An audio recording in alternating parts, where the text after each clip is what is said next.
Congratulations to all of tonight's inductees. It is my distinct pleasure to be here tonight to speak on behalf of the next inductee. For most college athletes, there is one thing that endures throughout our lives, and it's not records or athletic ability, but instead relationships. The relationships we made with our teammates on campus. For me, one of those relationships has changed my life in ways that I could have never imagined when I arrived on this campus 20 years ago. It is my privilege to share the story of my teammate tonight, a teammate who has been my wife of 14 years, Dr. Lesley Wellington Wiglesworth. Lesley's transy story, however, almost never began. In the late spring of 2000, as a National Merit finalist at Jackson Preparatory School in Jackson, Mississippi, and a state of Mississippi swimming record holder, her college options were many. She was not sold at the time on attending Transylvania University, but the school was definitely sold on her and demonstrated their commitment by offering her the William T. Young Scholarship. Lesley's parents sat her down and gave her a lesson on economics and recommended she take the opportunity for a free education in Lexington, Kentucky, or at least that's how she tells the story. She continues to insist that her decision to attend Transy had nothing to do with an incredibly good-looking freshman in a tie-dyed Speedo she met on her recruiting trip in October of '99. Regardless of the deciding factor, Lesley took her parents' advice, and in August of 2000, she arrived on campus. She was a force from day one. She was able to anchor the women's team relays and buoy the women's team GPA. She was the best swimmer, the best student, and the hardest worker. She swam in the fastest lane in practice, a lane that was otherwise made up of members of the men's swim team. Early in Lesley's freshman year, her older sister came to visit her and later returned home to Mississippi to tell her parents she'd met the guy Lesley was going to marry, a guy she wasn't even dating at the time. By the time Lesley's parents arrived in October of her freshman year for Parents' Weekend, any doubts Lesley had about her transy career were long gone. In fact, the only doubts at that time probably came from her father when he saw a guy in a tie-dyed Speedo leading cheers from the high dive, then cannonballing towards the opposing team as Lesley's sister pointed him out as Lesley's future husband. And while I was busy perfecting my cannonball techniques, Lesley's list of accolades and accomplishments began to pile up on campus. As a star freshman swimmer, she was awarded the 110% award. Coach Ebel's best swimmer was also his hardest worker, which laid a foundation that eventually grew into team championships later in Lesley's career. She broke records in the women's 200-yard freestyle, 500-yard freestyle, and 1,000-yard freestyle. The last two records still stand today, despite swimsuit technology advances far beyond those years. She broke and rebroke multiple relay records, often swimming the anchor leg. It's quite a rare feat for someone who excels in the mile to anchor sprint relays, and is truly a feat that epitomized Lesley's versatility and competitive nature. She swam in numerous championship final heats at the NAIA National Swimming Championships throughout her career, earning several top 5 finishes, including a 4th place finish in the nation in the women's grueling mile, an event that wasn't even her specialty when she arrived on campus, but one that she volunteered to swim because it would change one of the team's weaknesses into one of its greatest strengths. She was a team captain, a multiple-time NAIA All-American, a multiple-time NAIA All-American Honorable Mention, and a 2-time NAIA Academic All-American. President Shearer handpicked her to be his student orientation leader for his freshman orientation class. Transy's chapter of ODK, a leadership honorary on campus, selected her to be their president. She graduated magna cum laude with a 3.88 GPA and was awarded the Rushman Mathematics Award, an award given to the university's most outstanding graduate in mathematics. In my opinion, not only is she the second best recipient of this award in the university's over 200-year history, but she is undoubtedly the second best recipient of this award in our family.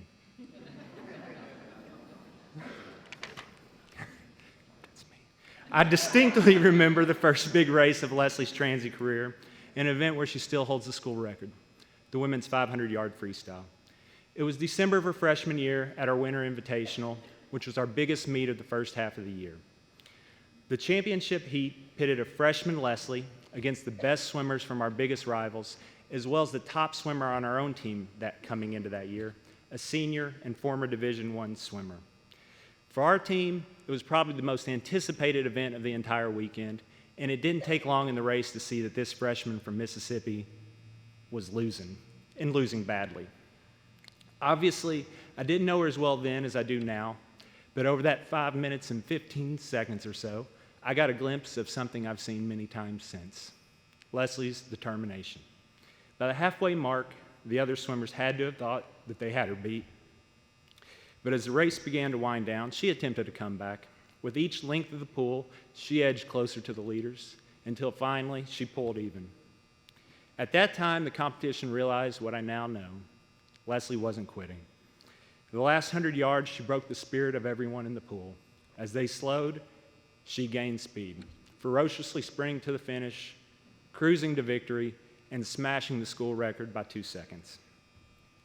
That would be the first time she would break a Transy record, but not the last, as she would go on throughout her career to cement herself as the best distance swimmer in school history. What Lesley knew as she battled back that day is a lesson that she's tried to instill in our daughters.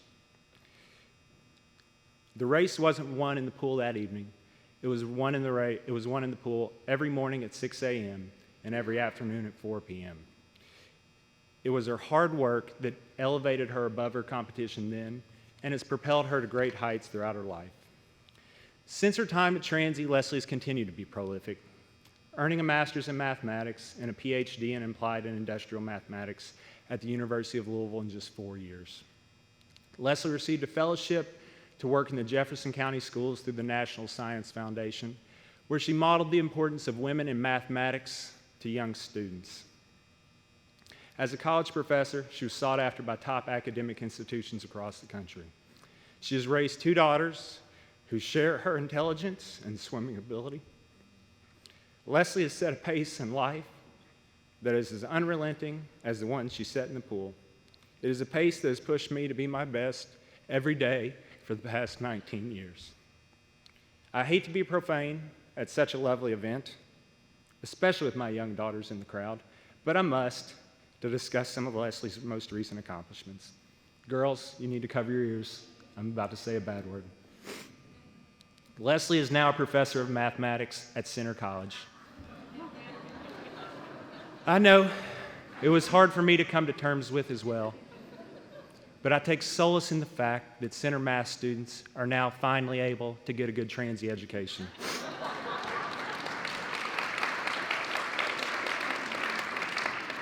Lesley is a tenured faculty member, has been named a Center Scholar, and serves as the chair of the math program.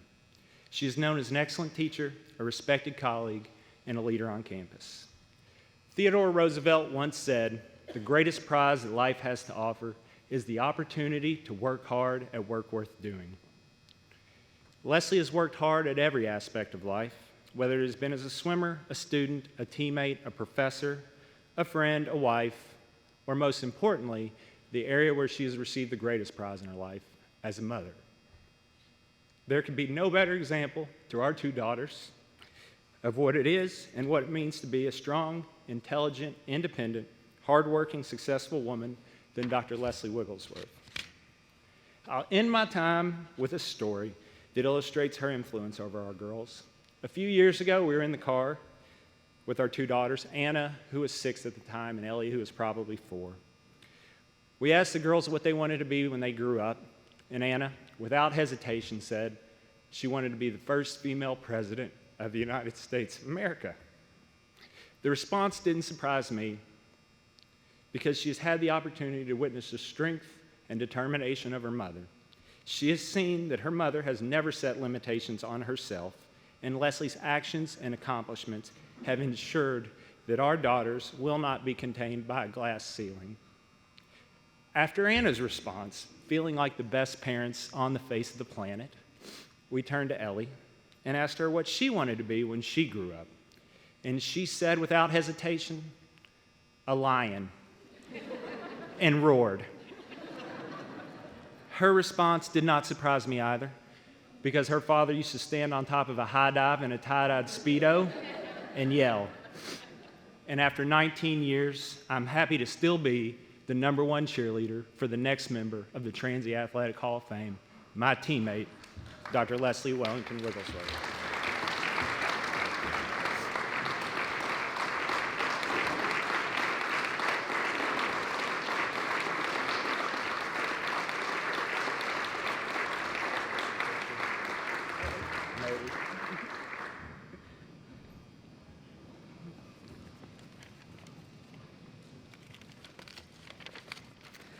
Thank you all so much for being here. Swimming is a very interesting sport. It's very individual. This morning, I actually spent time at my youngest daughter, Ellie's swim meet, and I kept telling her, emphasizing to her that it's not about who you beat or what place you get, it's about beating your time.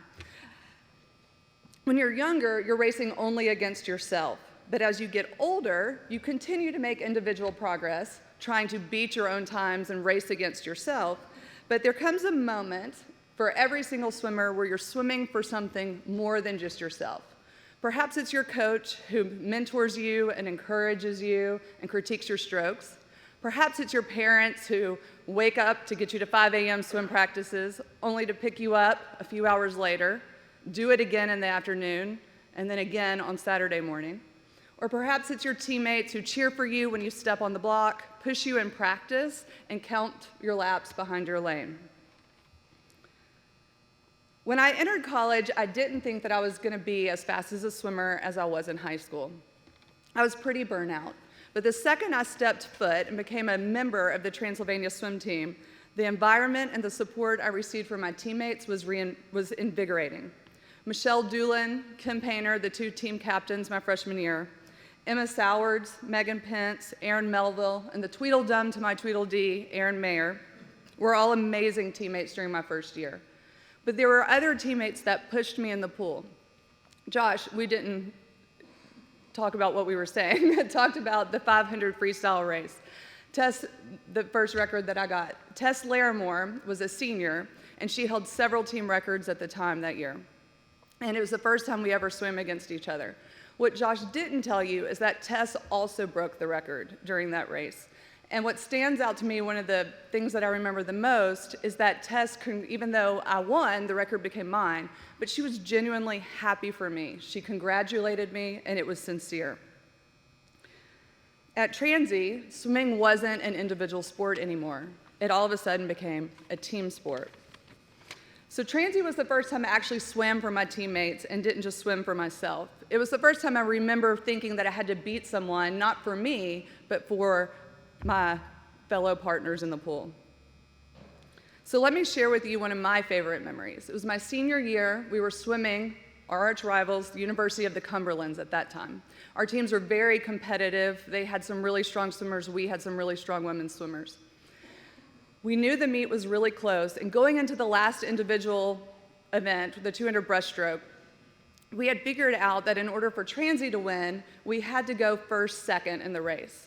That was great. We had the fastest swimmer. Katie Jacobs was the fastest swimmer in the race. But then our other 2 teammates were the 5th and 6th fastest times. So Cumberland had the 2nd, 3rd, and 4th fastest times. Erin Melville, who was a fellow senior that year, she had the 5th fastest time, and she was moving through the water faster than we'd ever seen her swim before. And she ended up pulling out that 2nd place finish. When she finished the race, everybody was cheering, it was really loud, we knew that we had secured the victory. She couldn't get out of the pool and she was crying. We thought it was because she was just exhausted and happy, but we realized there was something more. She was actually in physical pain. About halfway through the race, she had hurt her shoulder, and that race was the last one she ever swam at Transy. She didn't get to swim in her senior meet, she didn't get to swim at conference, and she didn't get to swim at nationals, which she had qualified for. I share that story because it embodies the team feeling that we had. She did that, she kept going so that we could win for the team. Jack Ebel embodied the team into a sport that many people consider to be an individual sport. And that's what made swimming fun, again, for me. We competed for our teammates, the ones that pushed us to be better every day in practice in the pool.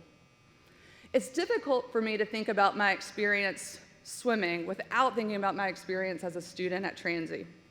The two are interwoven, they're not disjoint.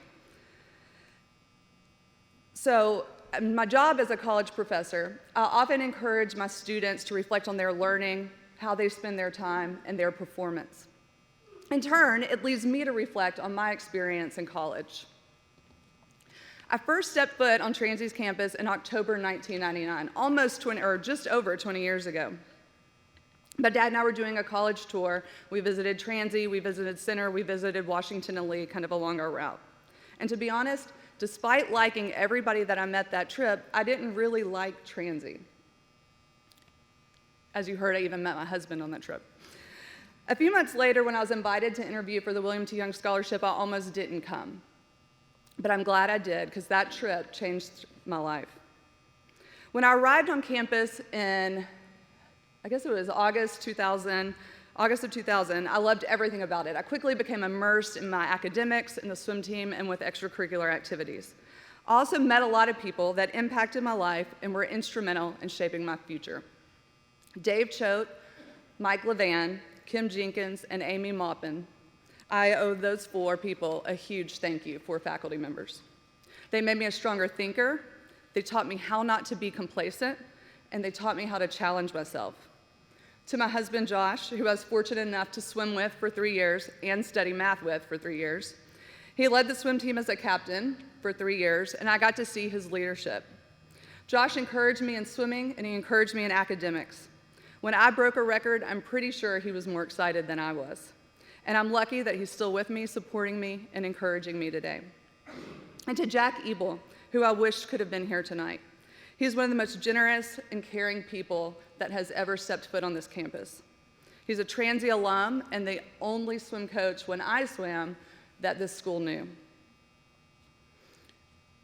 I knew, being so far away from home, that if I ever needed anything, he would be the person that I would call and he would help me out. I cherish our continued friendship and the few times each year that we still see each other. In my job as a faculty member, I meet with many prospective students and their parents. I often talk to them about the positive environment and support I had in my college experience. The small liberal arts experience is absolutely amazing. So here's my challenge to those of you parents of school-aged children in the room, or future parents of school-aged children. When it comes time for your child to choose a college, please don't focus on majors. You don't have to have a business degree to be a business person. And that's true for almost any job that exists. Majors don't lead to jobs. To be successful, you need to be able to think independently, innovatively, and critically. You also need to know how to communicate. And these are all skills that are fostered in small liberal arts environments. Transy fostered these in me, and for that, I am a better person. They also provided me with a team of people to support me, and I'm better because of it. So thank you to Jack Ebel, Josh, my family, my parents, and thank you, Transylvania.